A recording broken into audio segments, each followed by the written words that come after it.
ದಲಿತ ರಕ್ಷಣಾ ಹೋರಾಟ ಸಮಿತಿಯ ರಾಜ್ಯ ಕಾನೂನು ಸಲಹೆಗಾರನಾಗಿ ನಾನು ನೇಮಕಗೊಂಡಿದ್ದೇನೆ. ಇವತ್ತಿನ ದಿವಸ ನನಗೆ ಬಹಳ ಸಂತೋಷವಾಗ್ತಾ ಇದೆ. ನಮ್ಮ ರಾಜ್ಯದ ಗೌರವಾನ್ವಿತ ಗೌರವ ಅಧ್ಯಕ್ಷರಾಗಿರ್ತಕ್ಕಂಥ ಮಾಳವ ನಾರಾಯಣಜಿಯವರ ನೇತೃತ್ವದಲ್ಲಿ ಇವತ್ತು ಬೀದರ್ನ ಬರೀಶಾಹಿ ಹೋಟೆಲ್ನಲ್ಲಿ ಇವತ್ತು ಕಾರ್ಯಕ್ರಮ ಮಾಡಿದ್ದೇವೆ. ಈ ಕಾರ್ಯಕ್ರಮದಲ್ಲಿ ನಾವು ಅನೇಕ ತಾಲೂಕುಗಳ ಮತ್ತು ಜಿಲ್ಲಾ ಮತ್ತು ವಿಭಾಗದ ಅನೇಕ ಪದಾಧಿಕಾರಿಗಳನ್ನು ನೇಮಕ ಮಾಡಿದ್ದೇವೆ.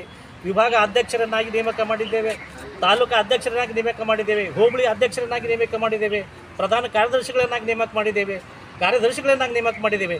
ಆದರೆ ನಮ್ಮ ಪದಾಧಿಕಾರಿಗಳಿಗೆ ನಂದೊಂದು ಸಲಹೆ ಇದೆ. ನಾನು ಒಬ್ಬ ಕಾನೂನು ಸಲಹೆಗಾರನಾಗಿ ಅವರಿಗೆ ಸಲಹೆ ಕೊಡ್ತಾ ಇದ್ದೀನಿ. ನಮ್ಮ ಹೋರಾಟ ಹೀಗಿರಬೇಕು. ಪ್ರೊಫೆಸರ್ ಬಿ ಕೃಷ್ಣಪ್ಪ ಮತ್ತು ಡಾಕ್ಟರ್ ಬಾಬಾ ಸಾಹೇಬ್ ಅಂಬೇಡ್ಕರ್ ಅವರ ಮಾರ್ಗದರ್ಶನ ಏನಿದೆ, ಆ ಮಾರ್ಗದರ್ಶನದಲ್ಲಿ ನಮ್ಮ ಹೋರಾಟ ನಡೀಬೇಕು. ಯಾರು ಶೋಷಿತರಾಗಿದ್ದಾರೆ, ಯಾರು ಇವತ್ತು ಸಮಾಜಕ್ಕೆ ವಂಚಿತರಾಗಿದ್ದಾರೆ, ಸಮಾಜದಲ್ಲಿ ಮೋಸ ಹೋಗಿದ್ದಾರೆ, ಸಮಾಜದಲ್ಲಿ ಯಾರು ನಮಗೆ ತುಳಿತಕ್ಕೆ ಒಳಪಡಿಸ್ತಾ ಇದ್ದಾರೆ, ಅಂಥವ್ರ ವಿರುದ್ಧ ನಾವು ಕಾನೂನು ಹೋರಾಟ ಮಾಡಬೇಕು. ಕಾನೂನು ಹಕ್ಕಿಗಾಗಿ ಹೋರಾಟ ಮಾಡಬೇಕು. ನಮ್ಮ ಶೋಷಿತರ ವಿರುದ್ಧವಾಗಿ ನಾವು ಹೋರಾಟ ಮಾಡಬೇಕು. ಮತ್ತು ಯಾರು ನಮಗೆ ಮೋಸ ಮಾಡ್ತಾ ಇದ್ದಾರೆ ಅಂಥವ್ರ ವಿರುದ್ಧ ನಾವು ಹೋರಾಟ ಮಾಡಬೇಕು. ನಮ್ಮ ಹೋರಾಟ ಹೀಗಿರಬೇಕು. ನಾವು ಕಾನೂನುಬದ್ಧವಾಗಿ ಕಾನೂನು ಚೌಕಟ್ಟಿನಲ್ಲೇ ನಮ್ಮ ಹೋರಾಟ ನಡಿಬೇಕು ಅಂತಕ್ಕಂಥದ್ದನ್ನು ನಾನು ಇವತ್ತು ಎಲ್ಲ ನಮ್ಮ ಪದಾಧಿಕಾರಿಗಳಿಗೆ ನಾನು ಸಲಹೆ ಕೊಡ್ತಾ ಇದ್ದೀನಿ.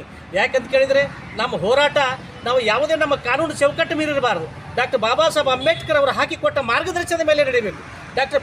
ಪ್ರೊಫೆಸರ್ ಬಿ ಕೃಷ್ಣಪ್ಪ ಅವರು ಹಾಕಿಕೊಟ್ಟಂಥ ಮಾರ್ಗದರ್ಶನದ ಆಧಾರದ ಮೇಲೆ ನಮ್ಮ ಹೋರಾಟ ನಡೀಬೇಕು ಅಂತಕ್ಕಂಥದ್ದನ್ನು ನಾನು ಭಾಳ ಸ್ಪಷ್ಟವಾಗಿ ಹೇಳಕ್ಕೆ ಇಚ್ಛೆಪಡ್ತೀನಿ. ಎಲ್ಲ ನಮ್ಮ ಪದಾಧಿಕಾರಿಗಳು ಈ ಸಲಹೆಗಳನ್ನು ಚಾಚು ತಪ್ಪದೆ ಅಳವಡಿಸಿಕೊಂಡು ನಮ್ಮ ದಲಿತ ರಕ್ಷಣಾ ಹೋರಾಟ ಸಮಿತಿಯ ಒಂದು ಬಲವರ್ಧನೆಗಾಗಿ ಅದನ್ನು ಶಕ್ತಿ ತುಂಬಲು ನಾವು ಅವಿರತವಾಗಿ ಹೋರಾಟ ಮಾಡಬೇಕು. ನಾವೆಲ್ಲರೂ ಒಗ್ಗಟ್ಟವಾಗಿ ಶ್ರಮಿಸಬೇಕು. ನಮ್ಮ ಪಕ್ಷವನ್ನು ಉತ್ತರ ಕರ್ನಾಟಕದ ಬೀದರ್ದಿಂದ ನಾವು ದಕ್ಷಿಣ ಕರ್ನಾಟಕದ ನಾವು ಮೈಸೂರು ಬೆಂಗಳೂರುವರೆಗೆ ನಾವು ಕೊಂಡೊಯ್ಯಬೇಕು ಅಂತಕ್ಕಂಥ ಮಾತನ್ನು ಈ ಸಂದರ್ಭದಲ್ಲಿ